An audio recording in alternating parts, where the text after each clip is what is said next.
Hi, it's just after 6 o'clock on Election Day. We're at the Ashland High School Gymnasium. We're with the Ashland Town Clerk, Cindy Livingstone. Cindy, busy day? It has been very busy today. Yes, it has. Your day started at what time this morning? Well, I got up at 3:30. I was in my office at 5, at the school about 5:30, and here we are. And you'll be here at least until 10 o'clock tonight, Yes. if you're lucky. Yeah, I'm hoping 10, but So probably 11. the lines have been steady all day. All day, Your yes. poll workers Have been amazing. have been amazing. Yes. Kudos to the poll workers. Yep. We can't do an election without the poll workers. Nope. So talk to me about the day. So you opened up the doors at 7 o'clock this morning? We had a line down here and then down the hallway and then out the back door at 7 a.m. this morning. We got through that pretty good. By 7:30, we already had close to 300 voters in a half hour. It was crazy, but we did it. And these guys, I can't give them enough kudos. Yeah, they're great. But it has been steady all day. We've had a lunch rush, an after-work rush. We're waiting for the last-minute rush. It's, between 7 and 8. But we've already had close to 10,000 vote out of our 12,960 voters. So you're already at 75%, so you're predicting I'm anticipating more over than 80. 80%. Yeah, More than- yes. So let's talk about that. So now you have mail-in voting. We have early voting. Yes. So are those votes counted already, the mail-in voting and the early I voting? have 5,556 ballots already through machines that I'll run the numbers for at 8 o'clock tonight. Okay. And then everything else will go through today. And that was the mail-in votes? Mail-in and in-person. And in-person early. voters. Yeah, Okay. yeah. So as somebody is watching this right now, it's just after 6 o'clock. They have until 8 o'clock Yep. tonight to put something in the Dropbox tonight. That's correct. The Dropbox will be closed at exactly 8 o'clock. It's not going to be 8:01. We have to close it at 8. Polls close at 8 o'clock. You have to be here and in line by 8 o'clock. If you're in line... If you're in line, you're going to vote. You're going to vote, Yes. no matter what. Yes, Okay. correct. And that's important. So mail-in voting kind of exploded this year. Early voting's been kind of growing over the Yeah. years. I mean, what are your thoughts? I mean, how's it work for the town of Ashland this year? I have mixed views on it. So it definitely helps my traffic on election day because we've already had, like I said, over 5,000 already deposited into the machines. But it's a lot of work getting to that point. I have not had a day off since October 11th, whatever. That's not right. So, but I mean, we do it. This is what we do, and to see all the people here coming, it's I love it. It's wonderful. why I do it. I wish every election could be this busy, but I mean, I think the media hasn't pivoted fast enough now with early voting and mail-in voting, because now you see profiles on candidates, or you see debates that are happening after people have already voted, they've already and it's voted. like, okay, Yes. like there needs to Yeah. be an adjustment to the next election cycle. I mean, our first ballots mailed out October 2nd. That's the day that we got them from the state, and we mailed them out that day. And like you said, how many debates and Right, things yeah. happened after that? But yeah. So I mean, that needs to be. we don't have election day anymore. No, it's It's basically election an election month. Yeah. And overall, with all that, I mean, so you think we're going to hit over 80% today? What is the record of all time in Ashland? Do you know? I'm not prepared for that. You're not question, prepared for John. that question? I believe it's about 85%. Okay. 2020, I think we did 84%, and that was one of the highest. I mean, you're never going to get to 100, but wouldn't it be great if, Yeah. in one time we could get to 90 and stuff? So tell us about the poll workers. Let's give them their due. So We are so staffed today. I put extras on everywhere. They are everybody's been very nice, very everybody. professional. I get so many compliments from people that have come in and voted, letting me know how great these people are. And most of mine, at least half, are volunteers. They just come here and they do it because they love it. They love democracy. And it's a long day for them. It's a very long day. Most of them get here at 6 a.m. and they could be here until 10 or 11 o'clock tonight. But I couldn't do it without them. They've been in my office helping me sort ballots and count, and they're awesome. So, just so the town knows, there's you're the town clerk. Yep. You have Chris, who is your assistant town Yep, clerk. deputy town clerk. And then you have one other person working in I your have office? Jean, who's part-time over there. Okay. And then for just the election season, I hired CJ Brown, who Nice. I couldn't have done it without him. I mean, he was my vote by mail guy. He was getting those ballots out as fast as those applications were coming in.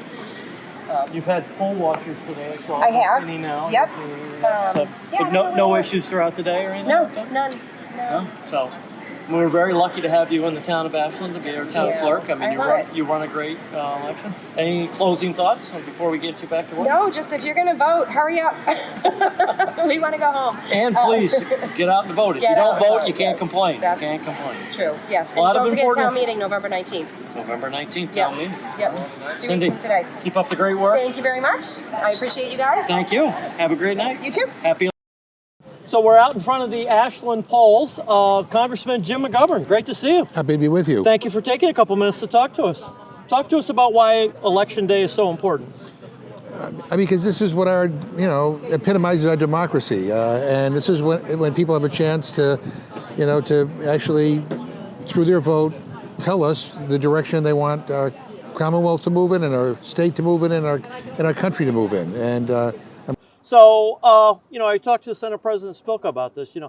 You listen to the media and you think the world is divided and the country is divided. But I mean, today we've been outside the polls and it's been good spirited. Different sides have been getting along. What do you see? What do you feel? No, look, I think people are basically good.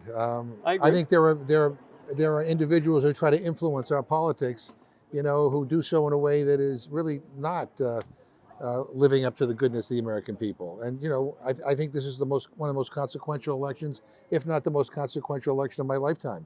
And I will be honest with you, I'm really enthusiastic about Kamala Harris and Tim Walz. Tim's a good friend of mine. I served in Congress with him, and I'm frightened to death of Donald Trump. I've never witnessed in my lifetime a more vulgar and offensive campaign. If you or I said a tenth of what he says, would be canceled. And look, I want a president who's going to bring some joy to our politics. And I want a president who will appeal to the better angels of our nature.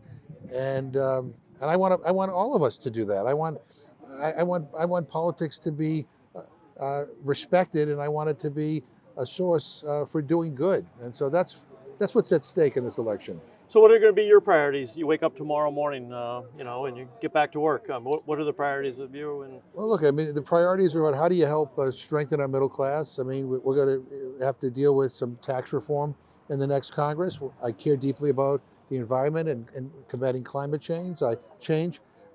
Obviously, I care deeply about the investing in our infrastructure. We passed the biggest investment in infrastructure since the creation of the interstate highway system when Democrats controlled the House and President Biden was president. And there are more that we have to do in that area. I also believe that we ought to protect people's rights, a women's right to choose. We ought to protect women's reproductive freedom, the rights of the LGBTQ plus community, the rights of everybody. The beauty of this country is our diversity, and we ought to celebrate that. And I worry that sometimes our politics has become about dividing people based on who they are and what they believe. So we can do better, and I hope we can turn the page in this election. There's a lot that we need to do, and part of the responsibility of those of us in office is not just to complain about things or point fingers, but to come up with solutions and achieve results. That's what Representative Lewis is about, and Senator Spilka, and that's what I'm about too. Right. Only because it happened. You were a congressman when Donald Trump, who you just stated you don't care for. What if he wins the presidency? How does that change your job in Congress? It makes it more difficult. Okay. I mean, because he and I don't share the same values. Right. And I don't think millionaires and billionaires and big corporations need any more tax breaks. He does. I actually care deeply about the environment and climate change. I think it's real. Here we are in an election day, and it's like 70 degrees. Yeah. And we're in Massachusetts. So we differ on that. I also believe we ought to be lowering prescription drug prices and not giving more benefits to the pharmaceutical industry. And I believe in protecting people's rights. I mean, a woman's right to choose, protecting women's reproductive freedoms, protecting the rights of the LGBTQ plus community. And I believe we need to fix our immigration system and not just point fingers. I mean, the one thing we all know is we can do better. We ought to find common ground. We almost did, but Trump killed that deal. But I hope we come back and our politics will be such that we can find common ground. It'll be more difficult if he's president. And he's already said that he's going to have an enemies list. He wants to be a dictator on day one. Kamala Harris will have a to-do list. And I want a to-do list. I want to know what we need to do to make Ashland better, to make Massachusetts better, to make our country better, to make the world better. And so that's where I hope we can focus, and that's why I hope he doesn't win and she does.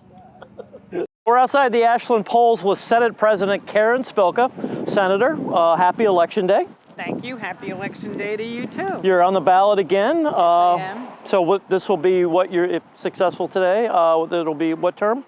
Number? I'd have to, since I've been a senator since 2005. 2005, so almost, 19 years, almost 20 years, all right. Yeah, Great. Yeah.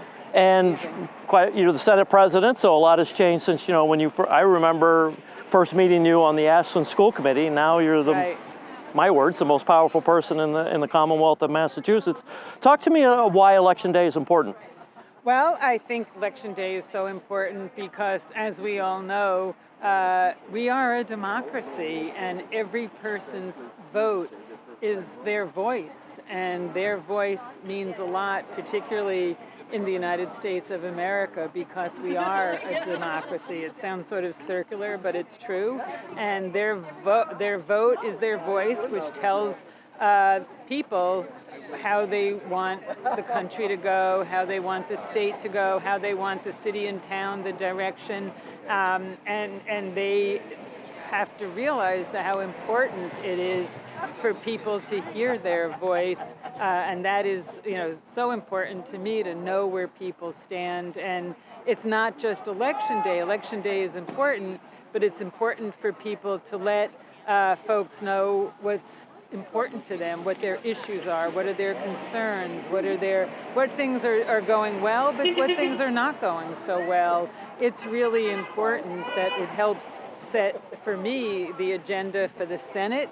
What are the important issues facing my district, whether it be housing, transportation, getting debt-free college, or being able to afford and go to some sort of college, childcare, that is one of the most expensive in Massachusetts.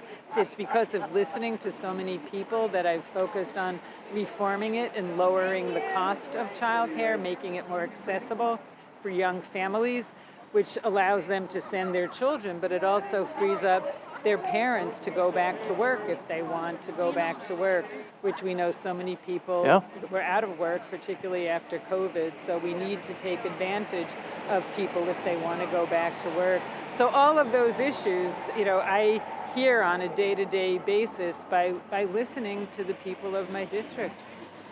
I think you brought up a good point, and it's okay if you don't disagree. I mean, you and I have known each other for probably 25 years. Fair to say that we probably don't agree on everything. But you and I can talk to each other, we can work stuff out, we can kind of go like this, but at the end of the day, we can still shake our hands, and you'll take my phone call, and I'll certainly take your phone call.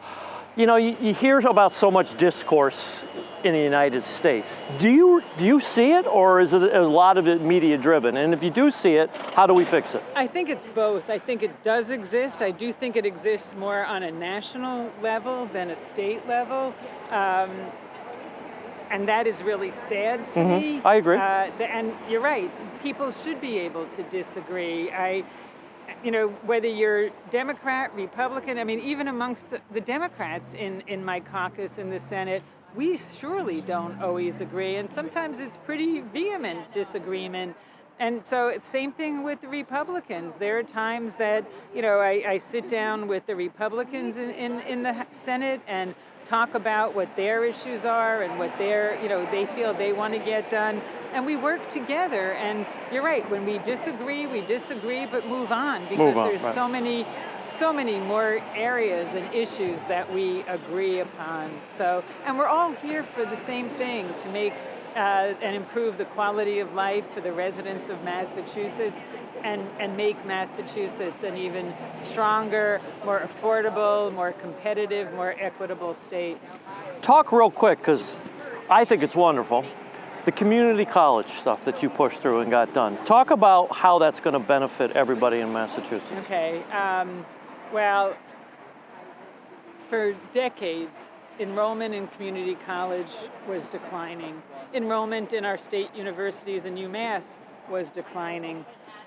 By making community college universally free, just since September, Just in September, it's now November, community college enrollment has gone up 14%. Wow. 14%. That Wow. is amazing. For the first time, so many students, so many people who live in the Commonwealth who never thought that any sort of any higher ed was possible, whether they had to work, they couldn't afford it, they didn't think they were capable, whatever, and so they just didn't even try. Suddenly that door is open. So their dreams, in fact, I remember talking to Jose from Lowell, had been a brick mason for 14 years. He's now going to Middlesex Community College to get a degree in health sciences, life sciences, and he has a job waiting for him. Good salary, living wage, and his 14-year-old daughter, she said, I can see she's just so proud of her papa, and for the first time, she is thinking of going to college. So it's an intergenerational thing. So it will help these families who are now struggling to get an education, fill some of the workplace gaps in healthcare, education, and so many other areas that we have in Massachusetts. We need workers, and so their families will be better off, and then the next generation's families will also be better off. Always been on the same page with this. Special needs and the mental health crisis. What's the state working on now? Because, you know, as I've talked to you, my biggest concerns coming out of COVID is even like kids that go to school here. They were the most impacted people by the COVID crisis, you know. What's the state working on now to kind of combat the mental health crisis? Well, a lot of things. I hope you know that, you know, I helped advocate and push through the most major mental health reform bill 2 years ago, propelling Massachusetts to be first in the nation. But we also have a new program where we are opening up outpatient clinics in various areas across the state, and there are some in Metro West so that people can go to get outpatient help. You know, when a lot of people put, you know, local priority money, I have put money towards my schools to be able to get more funding for mental health, behavioral health, in whatever way they feel it's necessary. But when we had ARPA dollars, for example, knowing that schools and other places were having a hard time finding social workers, counselors, behavioral counselors, I put $400 million towards tuition and loan repayment for people who went into these mental health, behavioral health, and promised to come out and work in public service, mental and behavioral health. So hopefully we will be seeing, and I've been talking, an increase in the number of people going into these fields, and I've been talking to some of the local colleges and universities across the state about providing more programs so that we have more people going into all the more reason why we need access to education in the state. Exactly. Senate President Karen Spilka, always a pleasure. Great to see you here at the polls today, and thank you. Thank you.